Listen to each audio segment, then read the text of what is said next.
Today we want to learn chapter number 5 complex number and quadratic equations। उसमें quadratic equations के बारे में तो आप सब लोगों को पता है, 10th स्टैंडर्ड में quadratic का चैप्टर था।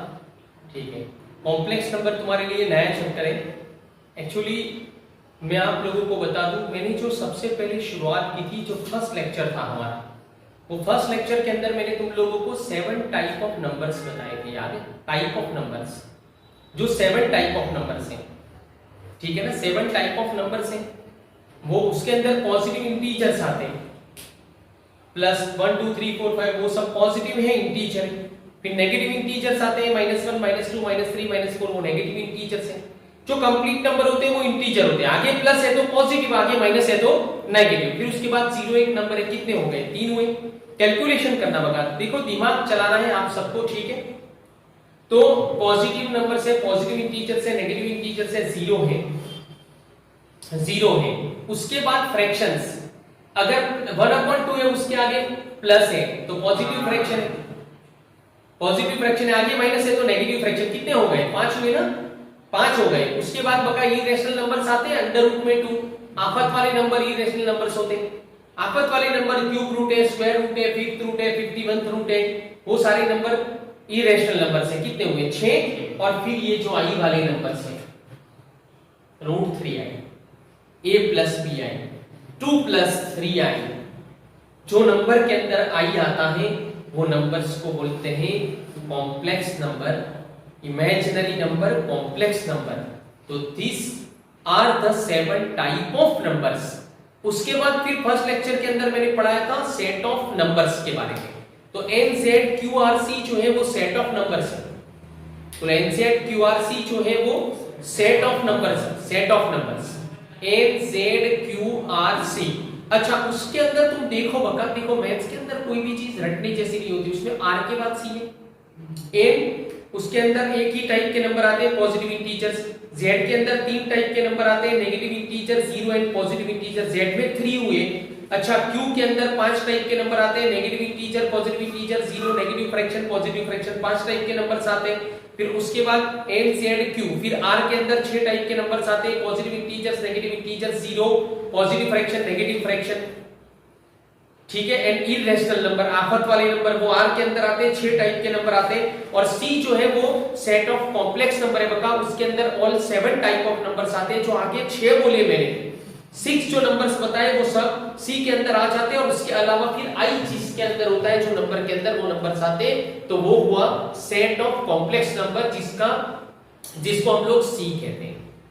अब देखिए बका, पहले मैं तुम लोगों को चैप्टर 2 के हिसाब से, चैप्टर 2 जो मैंने पढ़ाया था, देखो मैं हमेशा तुमको एक स्टाइल से पढ़ाऊंगा। ये जो है ना स्क्वायर सम रूट लिखा हुआ है ना, इसके हिसाब से मैं तुम लोगों को मैथ्स के अंदर 13 चीज फाइंड होती है, 13 थिंग्स। स्क्वायर सम रूट करने से 13 थिंग्स हम लोग फाइंड कर सकते हैं मैथ्स के अंदर। 13 है ऐसे, जिसमें तुम्हें वेक्टर का मैग्नीट्यूड फाइंड करने का फिजिक्स में आया होगा। वेक्टर के अंदर उसका मैग्नीट्यूड कैसे फाइंड होता है? जो वेक्टर के एलिमेंट्स होते हैं उसका स्क्वायर करने से, उसका स्क्वायर करो, फिर सम करो, फिर रूट करो। स्क्वायर सम रूट करने से वेक्टर का मैग्नीट्यूड मिलता है। इस तरह से यहां पर मॉड्यूलस ऑफ कॉम्प्लेक्स नंबर जो है वो भी हम लोगों को स्क्वायर सम रूट करने से मिलता है। स्क्वायर सम रूट करने से हमें मॉड्यूलस ऑफ कॉम्प्लेक्स नंबर भी मिलता है, और स्क्वायर सम रूट करने से हमें वेक्टर का मैग्नीट्यूड। इस तरह से 13 चीजें ऐसी है मैथ्स के अंदर जो स्क्वायर सम रूट करने से फाइंड हो जाती है। चलो वो बाद में डिस्कस करेंगे। अभी मैं बता रहा हूं आप लोगों को कि सेट ऑफ कॉम्प्लेक्स नंबर की डेफिनेशन क्या है। तो R के बाद C आता है, तो सबसे पहली चीज ये है कि हम लोग ऐसा कहेंगे कि R क्रॉस R के किसी भी सबसेट को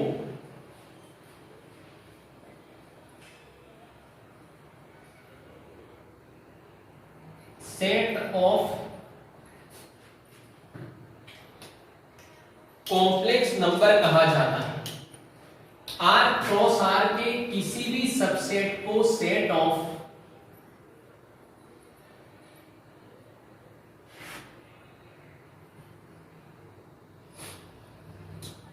कॉम्प्लेक्स नंबर कहा जाता है जिसको हम लोग सी से डिनोट करते हैं, जिसको हम लोग सी से डिनोट करते हैं, ठीक है, set of complex number C. अब देखिए सेट ऑफ कॉम्प्लेक्स नंबर के जो एलिमेंट्स हैं, अब यहां पर मैं तुमको एक बात बताऊं कि मैंने जब सबसे पहले तुम लोगों को सेट पढ़ाया चैप्टर 1 के अंदर, उसके अंदर हमने काफी सेट ऑपरेशंस पढ़े थे, जैसे यूनियन ऑफ टू सेट्स है, इंटरसेक्शन ऑफ टू सेट्स है, कॉम्प्लीमेंट ऑफ सेट है, डिफरेंस सेट है, ठीक है ना, number of elements of the set है, वो सारा स्टडी किया था हम लोगों ने चैप्टर नंबर 1 के अंदर, सेट थियरी के अंदर। उसके बाद जो चैप्टर 2 जब आया तब हमने सेट ऑपरेशंस का एक ऑपरेशन पढ़ा था, cartesian product of two set. Actually वो सेट थियरी का पार्ट है, सेट थियरी का पोर्शन है, cartesian product of two set, set theory का पोर्शन है वो, cartesian product of two sets. अब cartesian product of two set जो है, ठीक है, वो ए क्रॉस बी कैसे फाइंड होता है वो मैंने समझाया था, और cartesian product of two sets का आंसर हमें set of N ordered pair मिलती है, ऐसी पेयर मिलती है हमें हमेशा। कार्टेशियन प्रोडक्ट कभी भी आए तो कार्टेशियन प्रोडक्ट का answer set of N ordered pair होता है, ऑर्डर्ड पेयर फॉर्म के अंदर होता है, कार्टेशियन प्रोडक्ट का आंसर ऑर्डर्ड पेयर होती है। अब देखो कि वो कार्टेशियन प्रोडक्ट के बाद मैंने तुम लोगों को रिलेशन का डेफिनेशन दिया, वो रिलेशन का डेफिनेशन नहीं, ये सेट ऑफ कॉम्प्लेक्स नंबर का डेफिनेशन सेम है। कोई भी दो सेट, एनी टू सेट के कार्टेशियन प्रोडक्ट के सबसेट को, कार्टेशियन प्रोडक्ट के सबसेट को रिलेशन कहते हैं। एनी टू सेट के कार्टेशियन प्रोडक्ट के सबसेट को रिलेशन कहते हैं। बोला एनी टू सेट के कार्टेशियन प्रोडक्ट के सबसेट को रिलेशन कहते हैं। और फिक्स आर क्रॉस आर, तो रियल नंबर के कार्टेशियन प्रोडक्ट के सबसेट को सेट ऑफ कॉम्प्लेक्स नंबर कहते हैं। तो सेट ऑफ कॉम्प्लेक्स नंबर के लिए आर, दोनों आर का क्रॉस प्रोडक्ट फाइंड करेंगे, दो टू आर का हम लोग कार्टेशियन प्रोडक्ट फाइंड करेंगे, और वो कार्टेशियन प्रोडक्ट का जो आंसर आएगा उसके बहुत सारे सबसेट फाइंड आउट हो सकते हैं, उसमें से किसी भी सबसेट को हम लोग set of complex number C कहते हैं। अच्छा, अब ये जो set of complex number C है उसके एलिमेंट्स को बहुत सारे एलिमेंट्स आते हैं सेट के अंदर, जैसे कि बता तुम सबके नाम लिख के एक सेट बना दूं तो तुम सब उसके एलिमेंट्स हो, मेंबर हो। तो वो जो सेट ऑफ कॉम्प्लेक्स नंबर है उसके एलिमेंट्स को, मेंबर्स को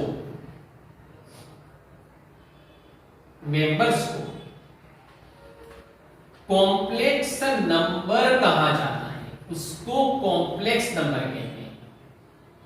तो यहां पर कॉम्प्लेक्स नंबर्स कहते हैं, कॉम्प्लेक्स नंबर्स आर, अच्छा यहां पर एक चीज लिखो कि कॉम्प्लेक्स नंबर का जो आंसर है वो हमें ऑर्डर्ड पेयर फॉर्म के अंदर मिलता है। एक ऐड कर देता हूं बीच में, ये तो मैं लिखा था ही आगे कि सेट ऑफ कॉम्प्लेक्स नंबर, अब उसका आंसर जो हमें मिलेगा, आंसर वो हमें ऑर्डर्ड पेयर फॉर्म में मिलेगा। Set of N ordered pair होगा, क्योंकि कार्टेशियन प्रोडक्ट का आंसर है। अब ये जो set of N ordered pair है वो एलिमेंट्स को, मेंबर्स को, ये जो set of N ordered pair है उसके मेंबर्स को, एलिमेंट्स को कॉम्प्लेक्स नंबर कहेंगे, कॉम्प्लेक्स नंबर कहेंगे।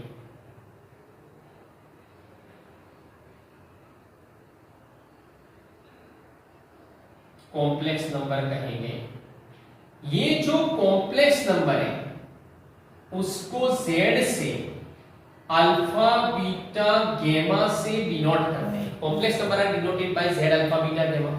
Alpha beta gamma Greek letter से बता, तुम सबको पता है कि पहले मैथमेटिशियन ग्रीस वाले थे, तो उन्होंने जो इन्वेंशन किए वो उन्होंने उनकी लैंग्वेज में लिखे थे, इसलिए हम लोगों को बहुत सारे ग्रीक लेटर्स भी पढ़ने पड़ते हैं। समझिए ना, वो तुम लोगों को ऐसा लगता होगा कि ये सब कहां से आता है यार।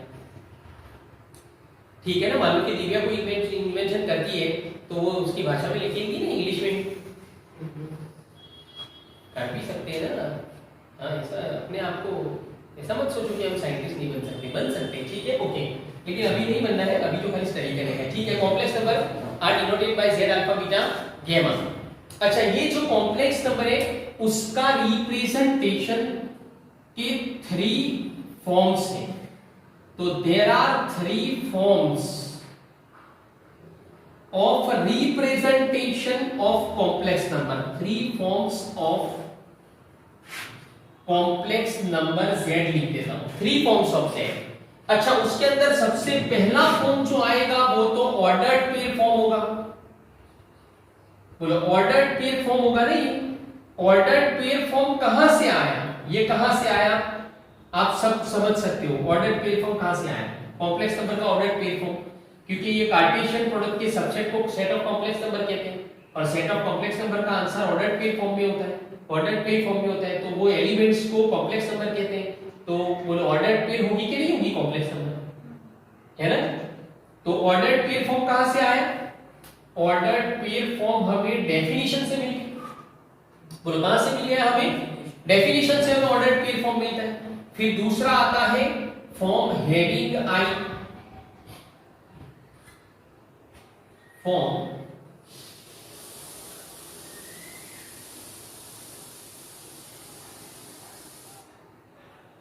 Having I. अच्छा, यहां पर बका ये जो फर्स्ट पार्ट है उसको रियल पार्ट ऑफ जेड कहते हैं, कॉम्प्लेक्स नंबर का रियल पार्ट कहते हैं, real part of the Z है। अच्छा, ये जो सेकंड पार्ट है उसको imaginary part of the complex number कहते हैं, सेकंड वैल्यू को।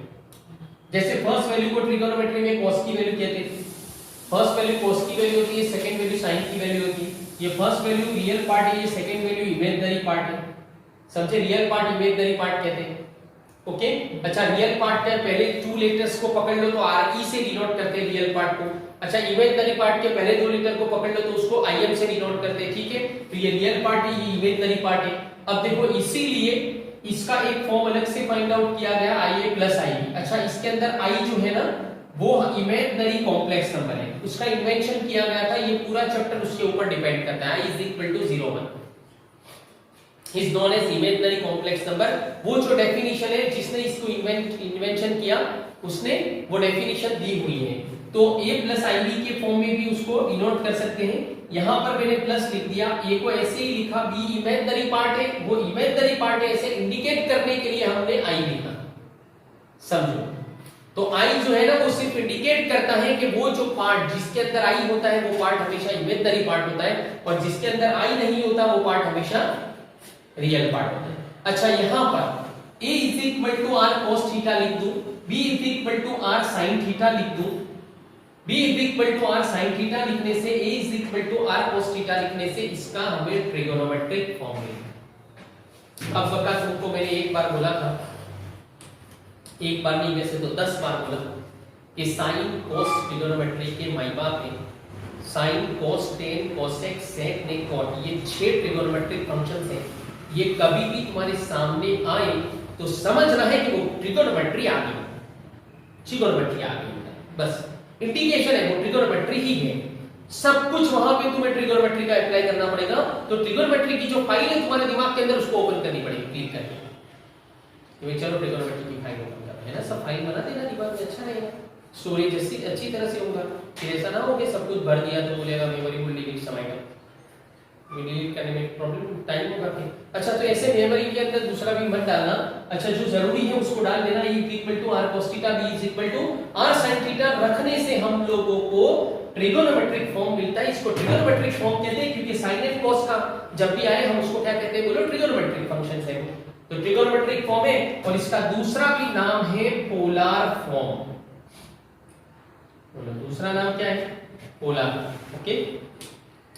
तो ये जो फ्लो चार्ट है बता, हाँ देखो इसका फोटो मैं तुम्हें भेज दूंगा, लेकिन ये डेफिनेशन के फॉर्म के अंदर मैं तुमको लिखा दूं, लिखो तो definition of set of complex number,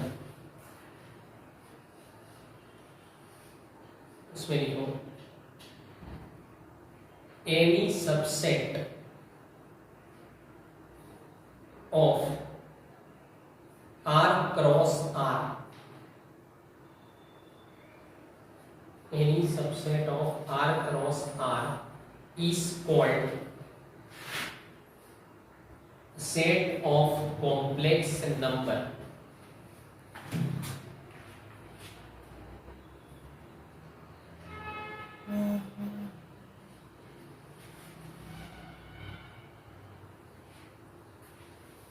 is called set of complex number. It is denoted by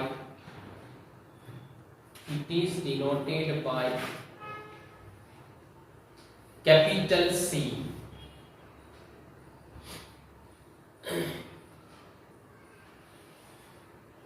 उसमें ही लिखना the answer of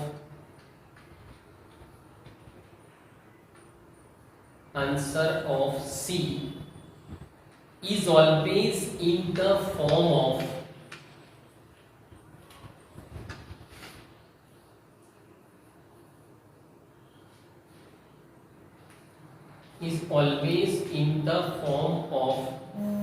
an ordered pair.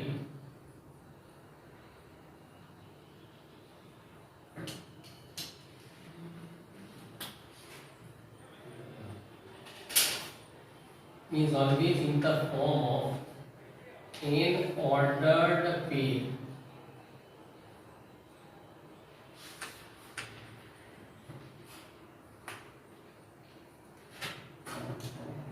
The elements of C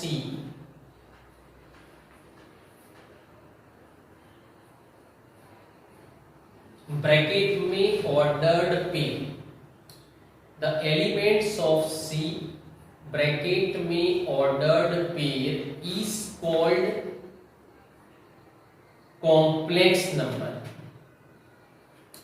Is called complex number. It is denoted by Z,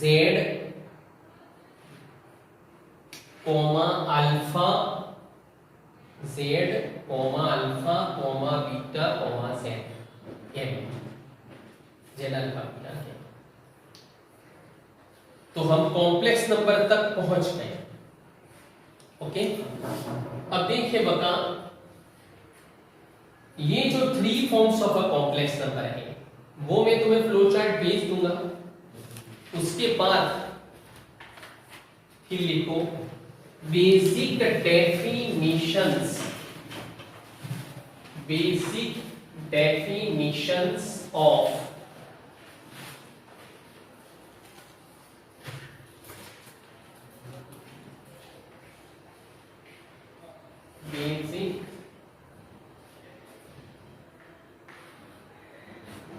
डेफिनिशंस of, यहां पर 3 लिखते हैं. चलो, 3 basic definitions of complex number. तो उसके अंदर सबसे पहले लिखो addition.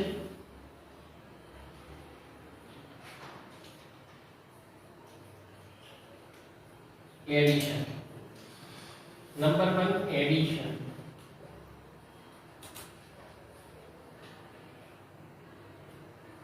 Z1 plus Z2 is equal to AB plus CD is equal to A plus C, B plus D.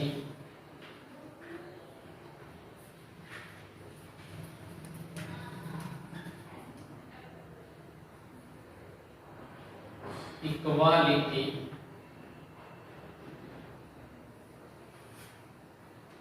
Z1 is equal to Z2 double implies AB is equal to CD double implies A is equal to C, B is equal to D.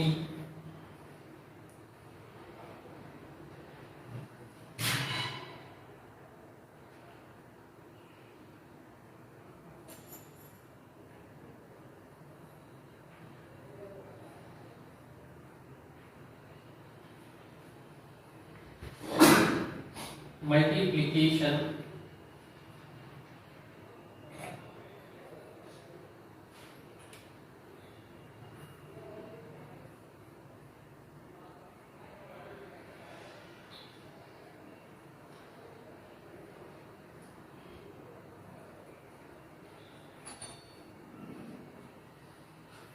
Multiplication Z1 multiply Z2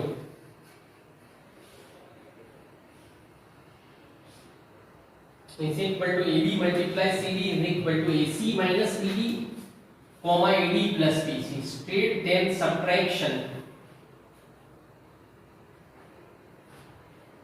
cross then cross.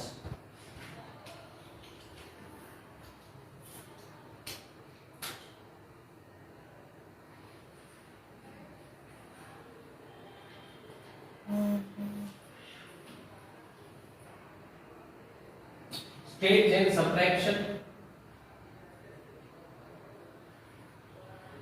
cross then cross.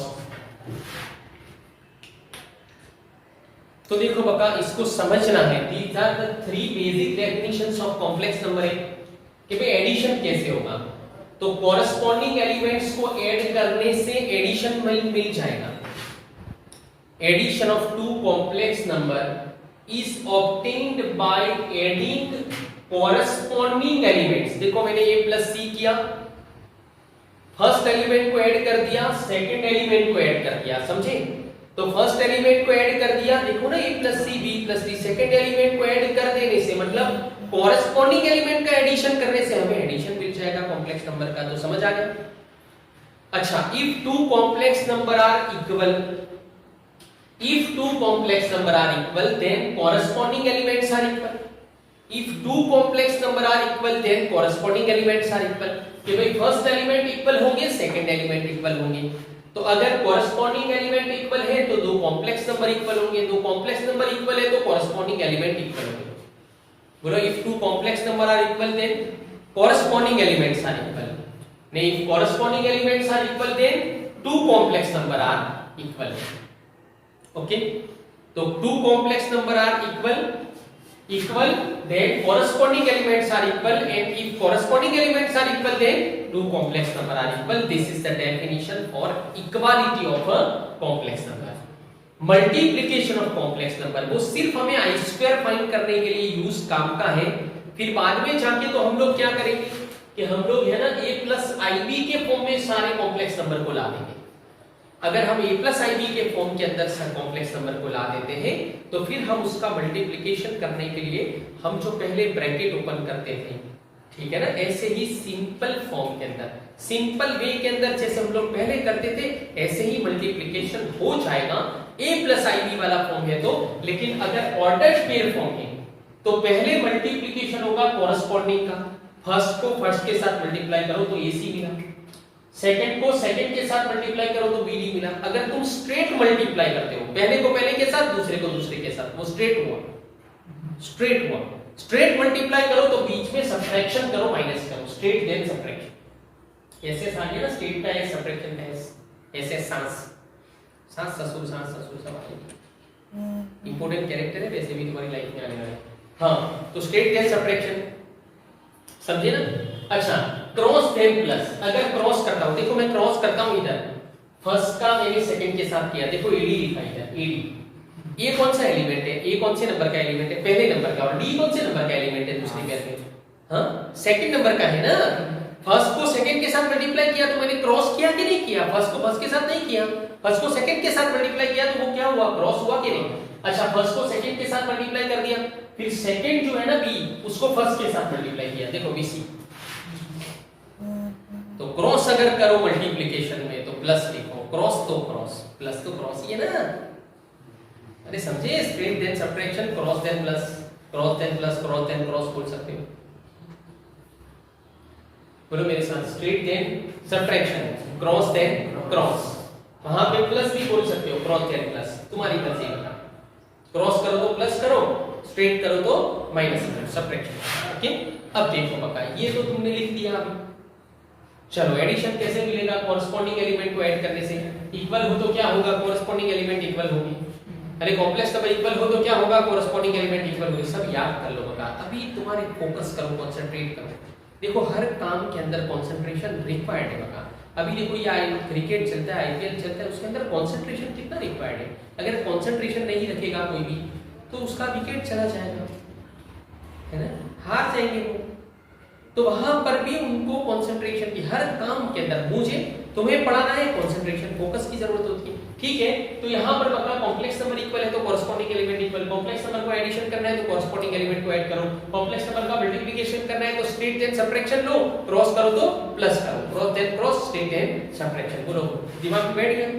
Okay, अब देखिए बता ये chapter की main बात के ऊपर आ जाते हैं हम लोग। कॉम्प्लेक्स नंबर को रिप्रेजेंट करने के तीन फॉर्म तुम्हारे दिमाग के अंदर आ गए। बोलो कॉम्प्लेक्स नंबर कितने फॉर्म के अंदर रिप्रेजेंट होता है? बता तीन फॉर्म में, ऑर्डर्ड पेयर फॉर्म, आई वाला फॉर्म है, and polar form, trigonometric form, trigonometric form, polar form. समझ में आ गया? तीन फॉर्म के अंदर कॉम्प्लेक्स नंबर आएगा, फिर पहचान जाओगे ना? ठीक है ना? बता जैसे तुम यार धमन को देख के कोहली नहीं कहते हो यार, तो उसको पहचान जाते हो, इधर भी पहचानना। ठीक है, ओके। अब देखिए बता ये तीन बेसिक डेफिनेशंस बता दी। अब आगे लिखो तुम I is equal to 0 1, I is equal to 0 1, I is equal to 0 1 is known as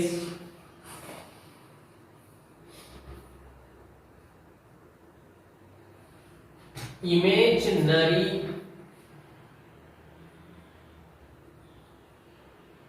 complex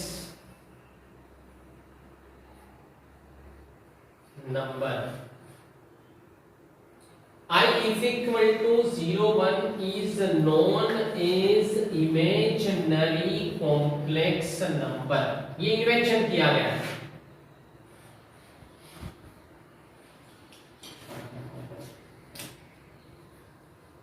अब वैल्यूज ऑफ, उसके बाद लिखो values of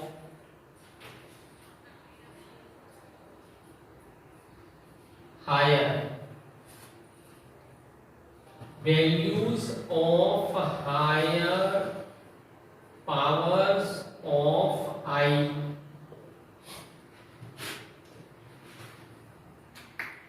values of higher powers of I। Okay, तो values of higher powers of I, उसके अंदर सबसे पहले अब देखो बका अटेंशन। चलो I is equal to 0 1 is known as imaginary complex number। I is equal to 0 1 is known as imaginary complex number। Okay, वो imaginary complex number है। अच्छा, उसके बाद फिर values of higher powers of I। अब इसके बाद I के हायर पावर की वैल्यू फाइंड करते हैं क्योंकि ये आगे जाके यूजफुल है। अब देखो बका यहाँ पर तुम्हें सम भी आ जाएंगे। देखो आज मैं एक्सरसाइज 5.1 भी समझा देता हूँ। I square is equal to I into I लिख सकता हूँ, I मल्टीप्लाई I लिख सकता हूँ। अब I का हमारे पास वैल्यू है ना 0 1। दिमाग एक्टिव रखना, ब्रेन एक्टिव कर देना।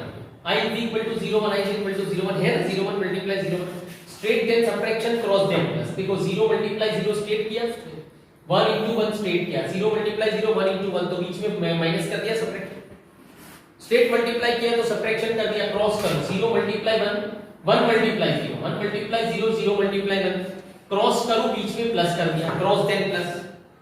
समझे? अब इधर क्या हुआ होगा, 0 माइनस 1 का माइनस 1 हुआ, 0 प्लस 0 0 हो गया। इसको मैं ऐसे लिख सकता हूँ, ये रियल पार्ट है, ये इमेजिनरी पार्ट है, तो इसको लिख सकता हूँ माइनस 1 प्लस 0i। लेकिन 0i का 0 डेड है तो 0i भी डेड हो जाएगा, तो मैं अकेला माइनस 1 लिख सकता हूँ। देखो this is a revolutionary invention in mathematics। जैसे बका पाइथागोरस थियरम, उसका इन्वेंशन हुआ, वो एक रिवॉल्यूशन था मैथ्स।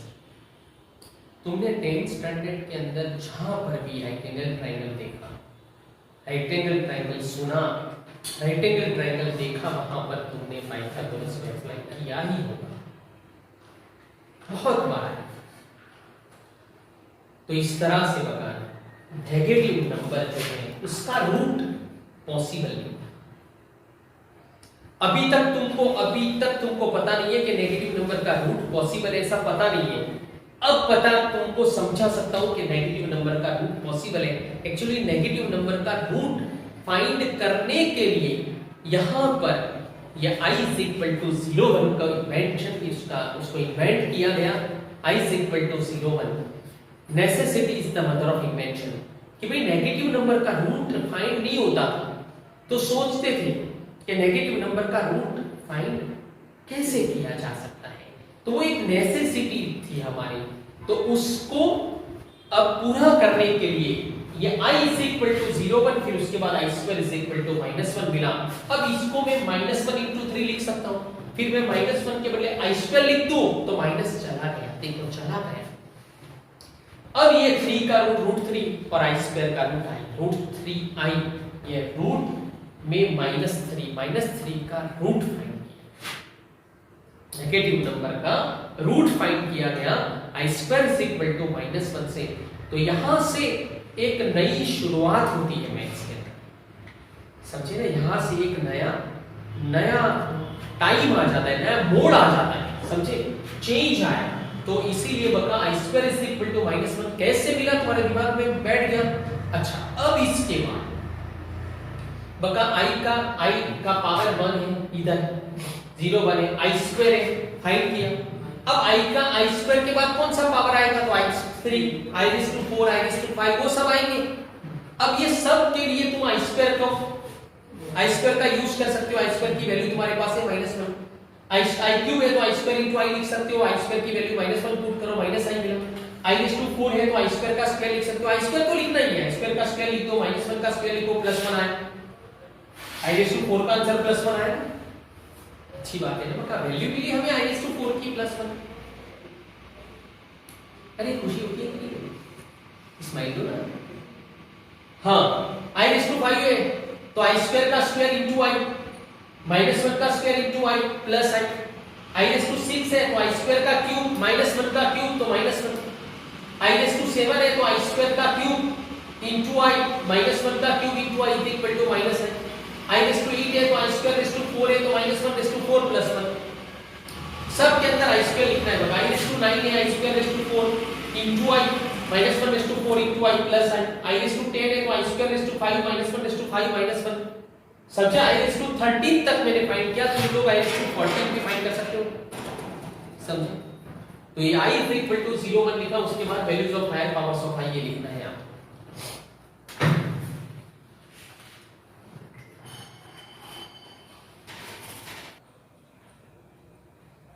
हाँ, तो हायर पावर्स ऑफ i जो आप लोगों ने लिखे ना, उसके अंदर अब मैं तुमको एक ऑब्जर्वेशन बता रहा हूं। यहां पर हमने i स्क्वायर की वैल्यू का यूज करके i के हायर पावर्स की वैल्यू को ऑब्टेन किया। यहां पर तुम देख सकते हो कि अगर i के पावर में 4 के मल्टीपल्स, 4 1 जा 4, 4 2 जा 8, ये वाला थर्ड नंबर 7 नंबर i8 है तो i4 मल्टीप्लाई 4 2 जा 8, i12, 4 3 जा 12। तो i के पावर में अगर 4 का मल्टीपल है तो उसका आंसर देखो +1 है, इधर +1 है, इधर भी +1 है। और आगे i16 का आंसर भी तुम लोगों को +1 मिलेगा, i20 का आंसर भी +1 मिलेगा। यहां पर मैंने एक टेक्निक बना दिया कि अगर i के पावर में 4 का मल्टीपल है तो उसका आंसर हमेशा +1 आएगा। बोलो, अगर i के पावर में 4 का मल्टीपल है तो उसका आंसर हमेशा +1 आएगा। i के पावर में 4 का मल्टीपल है तो उसका आंसर +1 आएगा। अच्छा, अब उसके बाद देखो i के पावर में 4 का मल्टीपल +1 है, 4 1 जा 4 +1, यहां पर भी 4 का मल्टीपल +1 है, 4 2 जा 8 +1, यहां पर भी 4 का मल्टीपल +1 है, 4 3 जा 12 +1। वो सबके आंसर इक्वल है, देखो प्लस आई है, 8 नंबर में प्लस आई है, 12 नंबर में प्लस आई है, और यहां पर 4 नंबर में प्लस आई है। +1 प्लस आई, +1 प्लस आई, दो प्लस आएंगे, दो माइनस आएंगे, -1 माइनस आई। i के पावर में 4 का मल्टीपल +0 लिखने का जरूरत नहीं है, इसलिए नहीं लिखा। i के पावर में 4 का मल्टीपल +0 तो प्लस आई, अरे +1।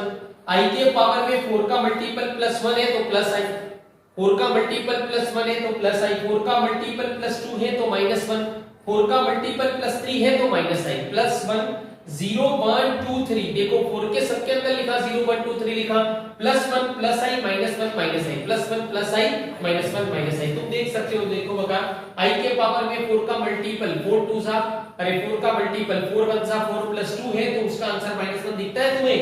4 का मल्टीपल +2 है तो -1 होगा। 4 का मल्टीपल +3 है 4 1 सा 4 +3 तो उसका आंसर -i होगा। ठीक है, तो आप लोगों को याद करने के लिए याद रखना है कि i के पावर में 4 का मल्टीपल है तो आंसर +1 आएगा। i के पावर में 4 का मल्टीपल +1 है तो +i आएगा। i के पावर में 4 का मल्टीपल +2 है तो -1 आएगा। i के पावर में 4 का मल्टीपल +3 है तो -i आएगा। तो इस तरह से बता देखो मैं तुमको पूछता हूं i⁻28 4 का मल्टीपल है 4 7 सा 28 4 का मल्टीपल है 28 तो +1। चलो i⁻31 i⁻31 का आंसर -i आएगा। 4 7 सा 28 +3 करने से 31 मिलेगा ना। i⁻45 आप लोगों को 4 का मल्टीपल देखना है। 4 का मल्टीपल बोलना है i⁻45 तो पहले 4 का नंबर्स देखो ना। 4 11 सा 44 +1 ना 4 into 11 +1 तो +i आएगा ना। i⁻101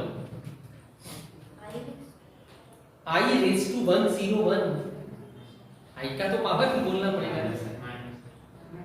i⁻101 अरे यार 100 नहीं होता 4 5 25 4 सा 25 4 सा 100 नहीं है। तू इतना स्लो दिमाग चलाती हो यार।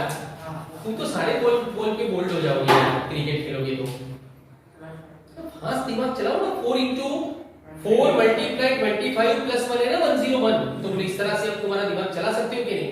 तो ये टेक्निक पता चल गई। ओके, अब देखिए बता जो तुम्हारा एग्जांपल नंबर 1 है ना, देखो एग्जांपल नंबर 1 उसके अंदर दो कॉम्प्लेक्स नंबर हमें इक्वल दिए होंगे। 2 कॉम्प्लेक्स नंबर इक्वल है तो 2 कॉम्प्लेक्स नंबर अगर इक्वल है तो कॉरस्पॉन्डिंग एलिमेंट को हम इक्वल ले लेंगे। If 2 complex number are equal then corresponding elements are equal. अब कॉरस्पॉन्डिंग एलिमेंट को इक्वल लेने से रियल पार्ट कंपेयर करो बका। विदाउट आई वाला जो पार्ट होता है वो रियल पार्ट होता है और आई वाला जो पार्ट होता है वो इमेजिनरी पार्ट होता है। बोलो आई वाले पार्ट को इमेजिनरी पार्ट कहते हैं और आई विदाउट आई वाले पार्ट को रियल पार्ट कहते हैं। बोलो विदाउट आई वाले पार्ट को रियल पार्ट कहते हैं और आई वाले पार्ट को इमेजिनरी पार्ट कहते हैं। इमेजिनरी पार्ट है रियल पार्ट, आई वाले पार्ट को इमेजिनरी पार्ट कहते हैं और विदाउट आई वाले पार्ट को क्या कहते हैं रियल पार्ट कहते हैं। समझे? ओके, तो देखो एग्जांपल नंबर 1 के अंदर दो कॉम्प्लेक्स नंबर इक्वल है, बीच में इक्वल है ना। अब तुम दोनों साइड के विदाउट आई वाले पार्ट को कंपेयर कर दो और आई वाले पार्ट्स को कंपेयर कर दो तो तुम्हें दो इक्वेशन मिलेंगे x एंड y के। और वो दो इक्वेशन को बका तुम एलिमिनेशन मेथड से सॉल्व करो तो x एंड y की वैल्यू मिल जाएगी कि नहीं मिलेगी? बोलो हो गया क्लियर? फिर देखो एग्जांपल नंबर 2 है 3 एंड 4। ये 3 जो एग्जांपल्स है 2 3 एंड 4 एग्जांपल नंबर 2 3 एंड 4 जो है उसके अंदर हमें कॉम्प्लेक्स नंबर को a प्लस ib के फॉर्म में लाने हैं। कॉम्प्लेक्स नंबर को a प्लस ib के फॉर्म के अंदर लाने हैं। a प्लस ib ऐसा लिखा हुआ है, देखो देखा। तो कॉम्प्लेक्स नंबर को a प्लस ib के फॉर्म में लाने का है तो उसके रूल्स में आप लोगों को दे देता हूं a प्लस ib के फॉर्म्स में लाने के लिए। अच्छा, और एक साथ और उसके साथ वो बात भी कर लेता हूं कि हम किसी भी कॉम्प्लेक्स नंबर को a प्लस ib के फॉर्म में कंपलसरी लाएंगे। a प्लस ib के फॉर्म के अंदर कंपलसरी लाएंगे क्योंकि a प्लस ib वाले फॉर्म में लाने से मल्टीप्लिकेशन डायरेक्ट हो जाता है।